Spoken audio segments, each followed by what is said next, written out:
सभी को मेरा वंदे मातरम। हम पढ़ेंगे अनुवांशिक रोग।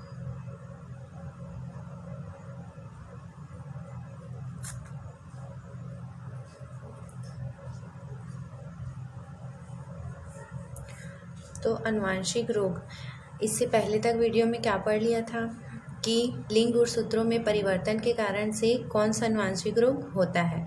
तो उसके उदाहरण में हमने देखा था हीमोफीलिया और वर्णांधता।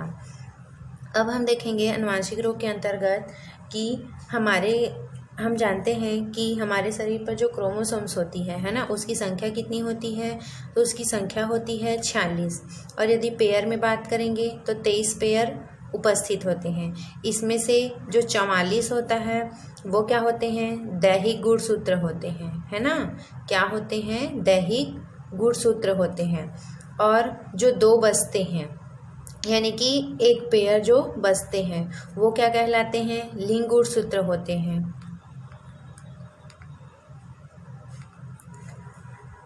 तो 46 में 44 जो रहते हैं वो दैहिक गुणसूत्र होते हैं। उसमें से दो क्या होते हैं, लिंग गुणसूत्र होते हैं।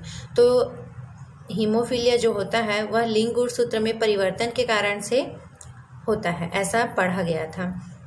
अब हम पढ़ेंगे कि जो दैहिक गुणसूत्र होता है, जिसको इंग्लिश में क्या बोलते हैं, ऑटोसोम बोलते हैं, है ना। क्या बोला जाता है, इसको ऑटोसोम कहा जाता है। तो अब हम देखेंगे कि ऑटोसोम गुणसूत्र में या दैहिक गुणसूत्र में संख्या में यदि परिवर्तन हो जाए तो किस प्रकार की बीमारियां होती है ना। अब हम यहाँ पर क्या देखेंगे कि जब गुणसूत्रों की संख्याओं में परिवर्तन होगा तब कौन कौन सी बीमारियां होती हैं। तो हम यहाँ पर लिख लेंगे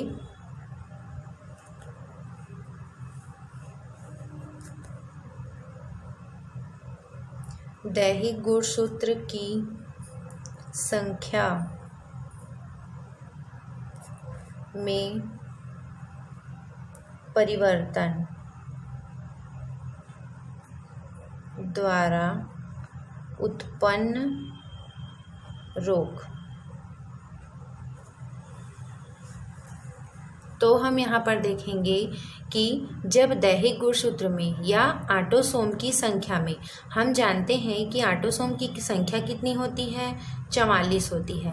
अब यदि उनकी संख्या क्या हो जाए, या 45 हो जाए या क्या हो जाए, 43 हो जाए। तो यदि 45 होगा तो भी रोग उत्पन्न होगा और 43 होगा तो भी रोग उत्पन्न होगा, है ना। तो ज़्यादा होने पर भी रोग उत्पन्न होते हैं और अधिक होने पर भी रोग उत्पन्न होते हैं। तो इसके लिए एक टर्म्स है कि क्या क्या टर्म्स होते हैं करके, है ना। तो एक है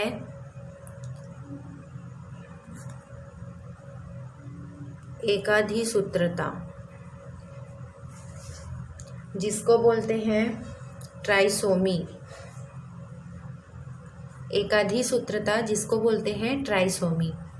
दूसरा टर्म्स है एकल सूत्रता,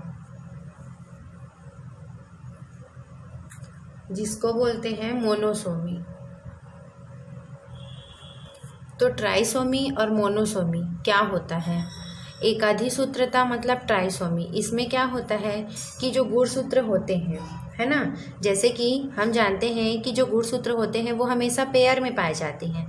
तो यदि उनमें से क्या हो जाए, एक कम हो जाए या एक अधिक, तो यहाँ पर एकाधिसूत्रता में क्या होगा कि जो पेयर में जो गुणसूत्र पाए जाएंगे, है ना, उसमें क्या हो जाएगा, एक अधिक हो जाएगा। जैसे कि अगर 21वां नंबर का गुणसूत्र है, 2 पेयर में है, यदि उनमें से +1 हो जाए, मतलब उसमें कितना हो जाए, उस 22वें जो गुणसूत्र या 21वें गुणसूत्र में एक अधिक हो जाए, तो यहाँ पर कितना हो जाएगा, क्रोमोसोम की संख्या 3 हो जाएगी, है ना। तो वो 44 से कितने हो जाएंगे, और यहाँ पर टोटल जो 46 होते हैं, है ना, तो उसमें +1 हो जाएगा, तब वो कितना हो जाएगा, 47 हो जाएगा।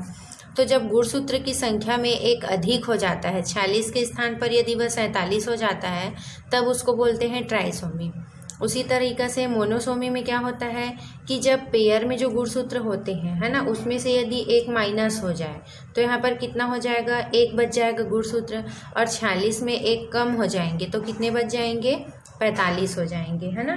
तो इसको बोला जाता है एकल सूत्रता। एकाधिसूत्रता में गुणसूत्र की संख्या अधिक हो जाती है और एकल सूत्रता या मोनोसोमी में गुणसूत्र की संख्या एक कम हो जाती है। ठीक, तो ये टर्म्स होते हैं। तो दैहिक गुणसूत्र की संख्या में परिवर्तन के द्वारा उत्पन्न रोग में हम सबसे पहला रोग देखेंगे डाउन सिंड्रोम, है ना। कौन सा रोग देखेंगे? Down syndrome.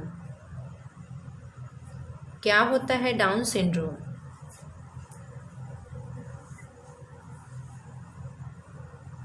तो सबसे पहले हम इसका कारण देखेंगे कि डाउन सिंड्रोम क्या होता है।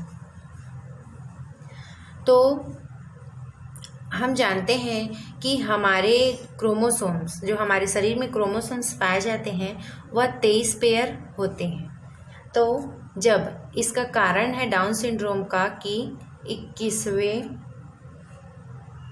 जोड़े के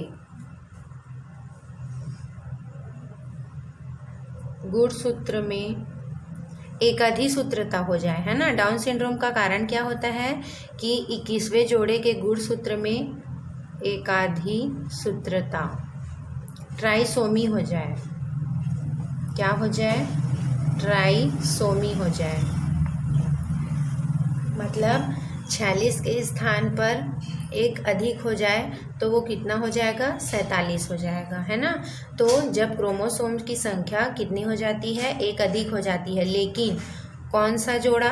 21वां जोड़ा। जो 21वें नंबर का जो जोड़ा होता है उनमें यदि एक गुणसूत्र अधिक हो जाए, है ना, 2 तो होते हैं लेकिन 2 के साथ +1 करके 3 हो जाए, तब एकाधिसूत्रता ट्राइसोमी हो जाता है। तो इस रोग को बोला जाता है डाउन सिंड्रोम। इसके लक्षण क्या क्या होते हैं?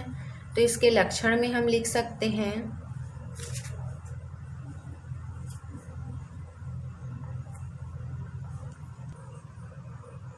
डाउन सिंड्रोम के लक्षण क्या हो सकते हैं कि इसमें जो चेहरा होगा, है ना, जो डाउन सिंड्रोम रोगी का जो चेहरा होगा वो कैसा होगा?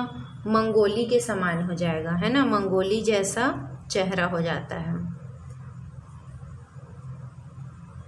मंगोल के जो रहने वाले होते हैं, है ना, निवासी, जो मंगोल के निवासी होते हैं, जैसे कि आप देखे होंगे कि जो चीनी होते हैं तो उनके जो चेहरे का जो बनावट होता है तो उनका जो चेहरा रहता है वो मंगोली के समान होता है। तो इसमें क्या होता है कि जो माथा होते हैं, माथा चौड़ा हो जाता है और जो गर्दन होती है वह छोटी होती है। डाउन सिंड्रोम से ग्रसित व्यक्ति का माथा कैसा होता है? चौड़ा होता है, गर्दन छोटी होती है। और ये क्या होते हैं? मानसिक रूप से विकृति, है ना। मतलब ये जो मानसिक रूप से ये क्या होते हैं? अनियमित होते हैं, मानसिक रूप से अल्प विकसित होते हैं।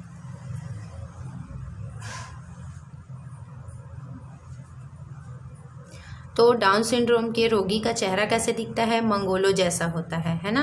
माथा उनका चौड़ा होता है, गर्दन क्या होती है? छोटी होती है, उनका मुंह खुला होता है, मुंह खुले होते हैं।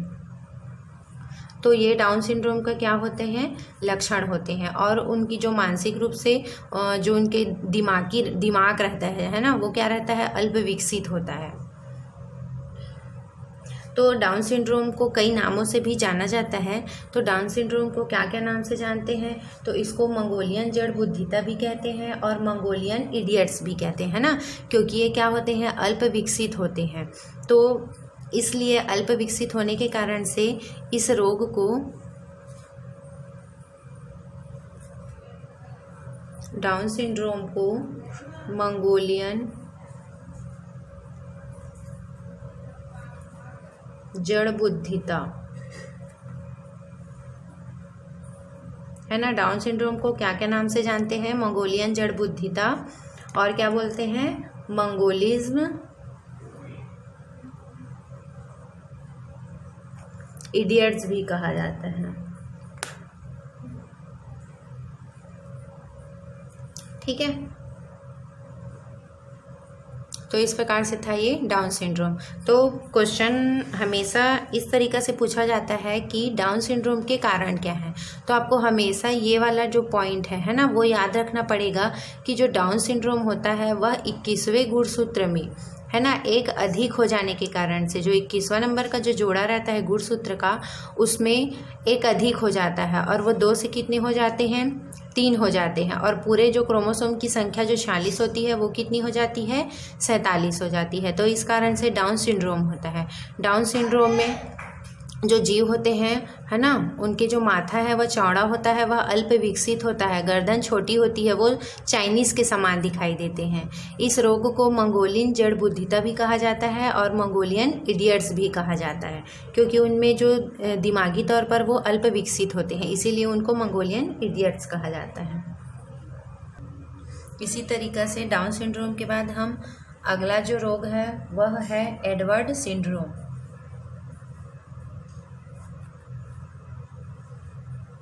एडवर्ड सिंड्रोम भी क्या है कि यह दैहिक गुणसूत्रों की संख्या में परिवर्तन के कारण से एडवर्ड सिंड्रोम रोग होता है। इसमें क्या होता है, इसका कारण है कि जैसे कि डाउन सिंड्रोम क्या था, 21वें जोड़े में क्या है, गुणसूत्र की संख्या अधिक हो जाती है। उसी तरीक़ा से जो एडवर्ड सिंड्रोम है उसमें क्या होता है कि जो 18वें नंबर का जो गुणसूत्र पाया जाता है उनकी संख्या में क्या हो जाता है, एकाधिसूत्रता हो जाता है, मतलब एक अधिक हो जाते हैं। तो 18वें गुणसूत्र में एकाधिसूत्रता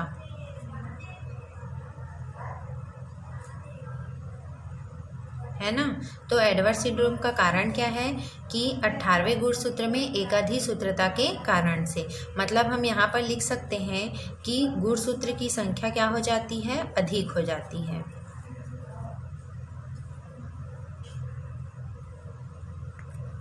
गुणसूत्र की संख्या अधिक हो जाती है।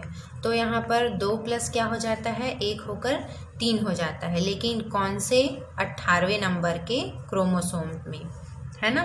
तो यहाँ पर भी 46 के स्थान पर कितने हो जाते हैं, 47 गुणसूत्र उपस्थित हो जाते हैं।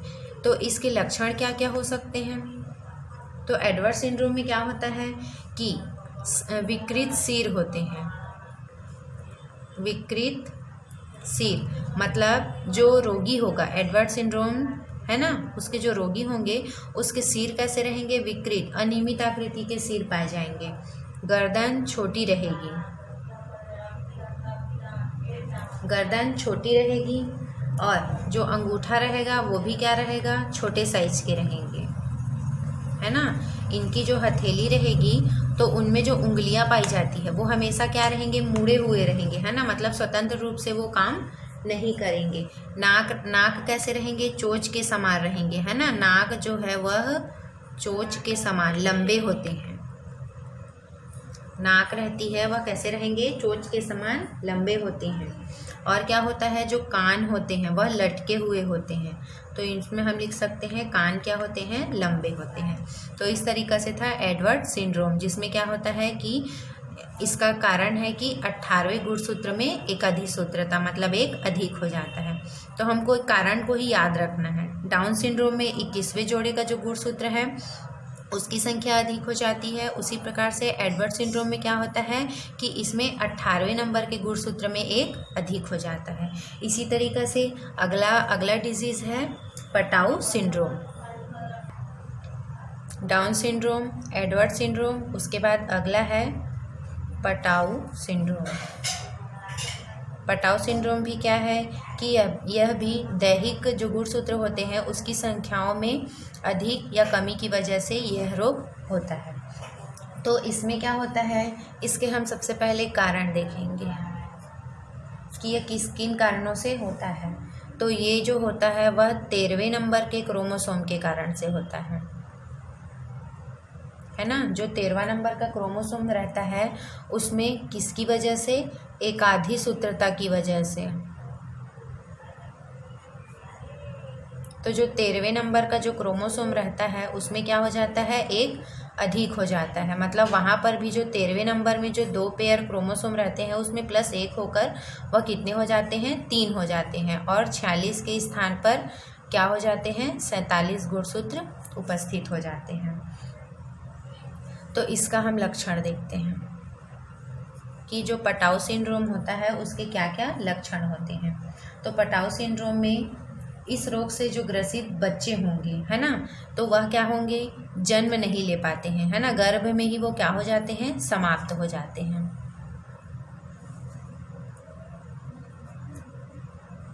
इस रोग से ग्रसित बच्चे जन्म नहीं ले पाते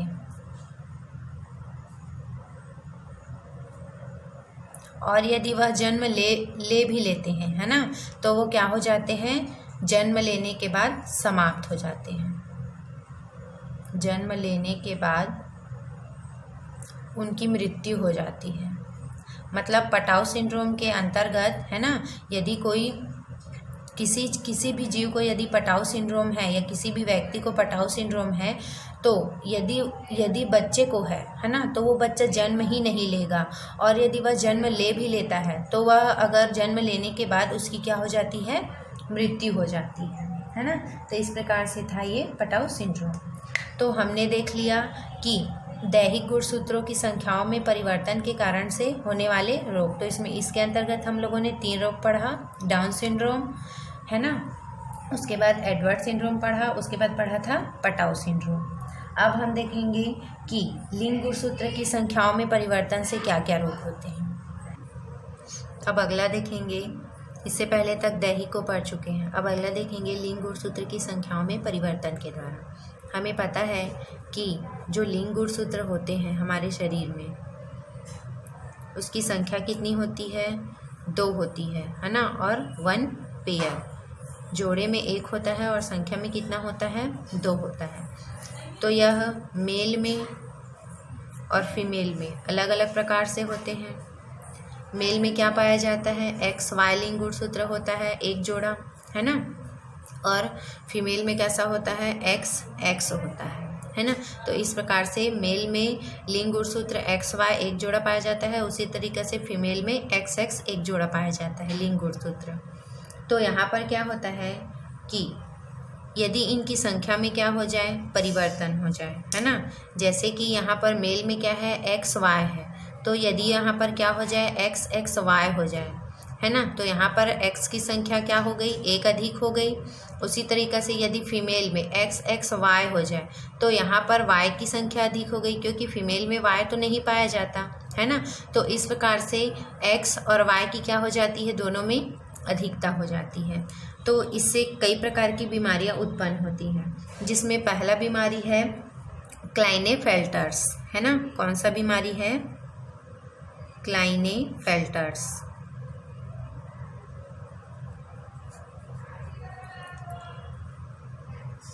क्लाइनेफेल्टर्स सिंड्रोम। इसमें क्या होता है कि जो लिंग गुणसूत्र होते हैं उसमें एकाधिसूत्रता के कारण से यह बीमारी पाया जाता है। तो यहाँ पर हम लिख सकते हैं कि लिंग गुणसूत्र में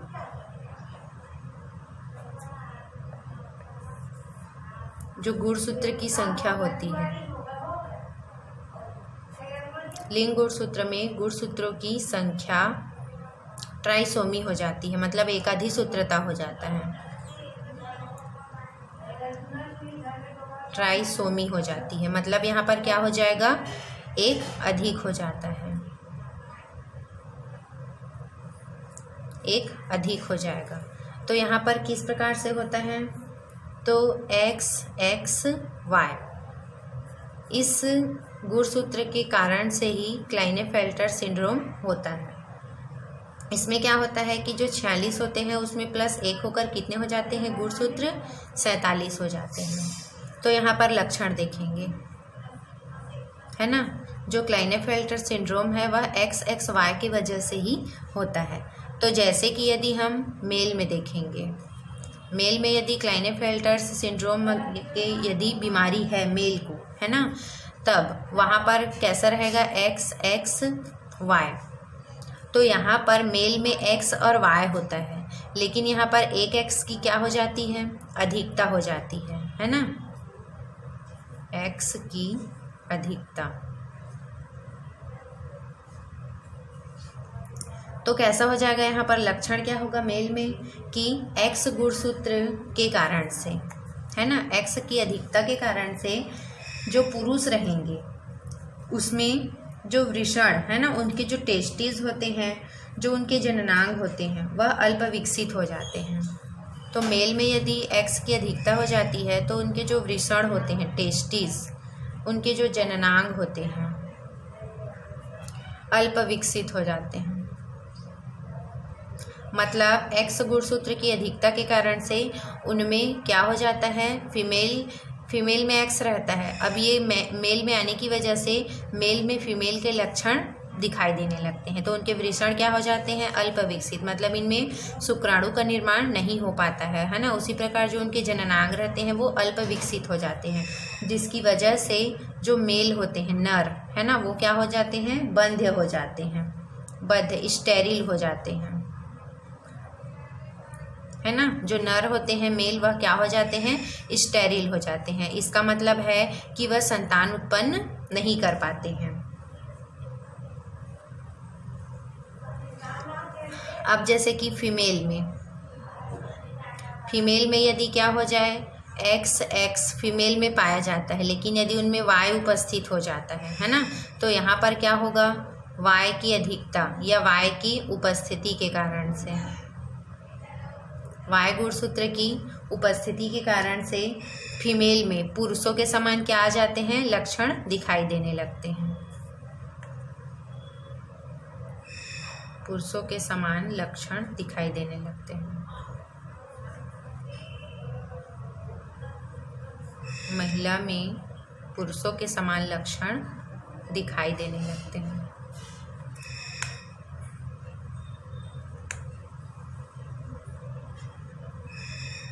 ठीक है, तो इस प्रकार से था क्लाइनेफेल्टर्स, जिसमें क्या होता है, मेल में फीमेल के समान लक्षण दिखाई देने लगते हैं और फीमेल में मेल के समान लक्षण दिखाई देने लगते हैं। कारण क्या है, एक्स और वाई के कारण से, है ना।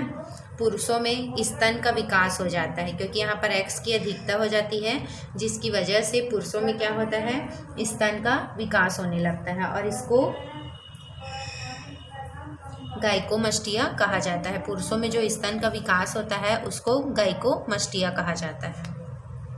इसके बाद है टर्न सिंड्रोम, है ना। क्लाइनेफेल्टर सिंड्रोम के बाद अगला हम देखेंगे टर्न सिंड्रोम। तो टर्नर सिंड्रोम भी क्या होता है, ये भी जो सेक्स क्रोमोसोम्स होते हैं, लिंग गुणसूत्र में संख्याओं में परिवर्तन की वजह से ही टर्नर सिंड्रोम होता है। इसमें क्या होता है कि जो लिंग गुणसूत्र होते हैं उसकी संख्या में कमी आ जाती है। अभी तक जितने भी हम लोगों ने डिजीज़ देखा है उसमें क्या हो रहा था, गुणसूत्र की संख्या अधिक हो रही थी, लेकिन टर्नर सिंड्रोम में क्या होता है कि इसमें एक लिंग गुणसूत्र कम हो जाता है ना। टर्नर सिंड्रोम में क्या होगा, एक लिंग गुणसूत्र कम हो जाता है।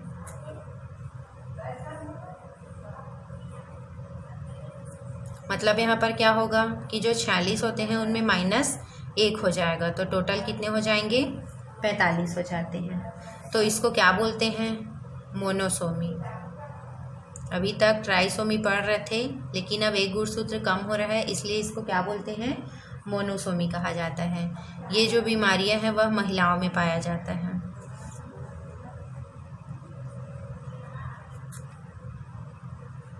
टर्नर सिंड्रोम किस में होता है, महिलाओं में होता है। तो महिला में जो XX गुणसूत्र होते हैं, है ना, XX गुणसूत्र जो होते हैं उसके स्थान पर केवल एक ही X गुणसूत्र प्रेजेंट होते हैं, और जो एक रहता है वह क्या हो जाता है, अब्सेंट हो जाता है। तो यहाँ पर 46 - 1 में कितना हो जाता है, 45 हो जाता है। तो महिलाओं में पाया जाता है, महिलाओं में हमेशा लिंग गुणसूत्र XX होता है, जिसमें से एक X क्या हो जाता है, प्रेजेंट रहता है ना, और एक X क्या हो जाता है, अब्सेंट हो जाता है। तो इसके लक्षण हैं कि जो अंडाशय रहते हैं, है ना, महिलाओं की जो ओवरी है, अंडाशय, वह क्या होती है, अल्प विकसित होती है, उनमें एग का निर्माण नहीं हो पाता है, और जो उनके स्तन होते हैं, स्तन छोटे होते हैं। तो इस प्रकार से था टर्नर सिंड्रोम। Thank you. आज के लिए बस इतना ही है। अब इसके अंतर्गत जो कारण है ना, क्वेश्चन है कि डाउन सिंड्रोम किस क्रोमोसोम्स की संख्याओं में, है ना, या किस क्रोमोसोम के पेयर में अधिक होने की वजह से पाया जाता है। उसी प्रकार से था एडवर्ड सिंड्रोम। एडवर्ड सिंड्रोम में क्या होता है, वह किन कारणों से होता है, किस जोड़े में संख्या अधिक हो जाती है क्रोमोसोम, जिसकी वजह से एडवर्ड सिंड्रोम होता है। पटाउ सिंड्रोम क्या है ना। तो ये सब आपके लिए होमवर्क है, आप इसका क्या करेंगे, याद करेंगे इन सभी चीज़ों को।